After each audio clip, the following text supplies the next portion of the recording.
Let's talk about the elephant in the room, drugs. Many people have tried drugs to reduce their anxiety, prescribed ones and not so prescribed ones. Some people will have been on them for a while, some are considering them or have just started using them. Drugs can be used to dampen the central nervous system or even reduce adrenal signals. But this is only a band-aid approach. Think about it.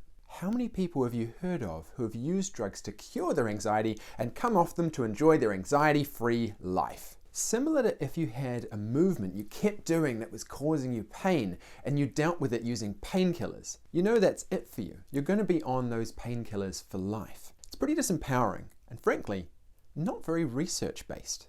You'll notice that a lot of the recommendations will cover using drugs and psychological therapy. Research shows that tackling anxiety from a psychological angle is incredibly effective. We throw the drugs into the package because, as a society, we're quite uncomfortable with discomfort.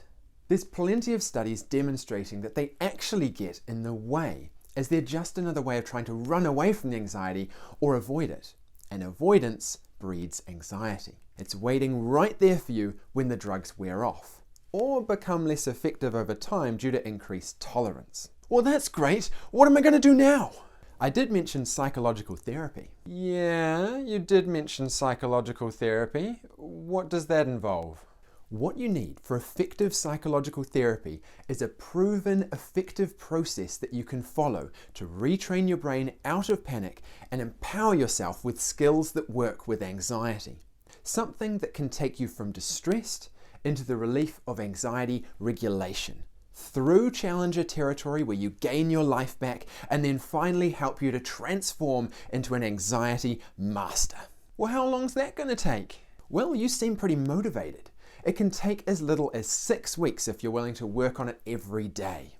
Right, well, I guess that doesn't sound too bad, but I might have another attack at any moment. You've got to give me something that stops the anxiety now. If you're wanting to know how to calm an anxiety attack right in that moment, then here are my top 3 distress tolerance techniques. 1. Distraction. If you can, find something really engaging to watch or read or do with your hands or call a friend. Different people find different things work best. 2. Cause a dramatic change of body state.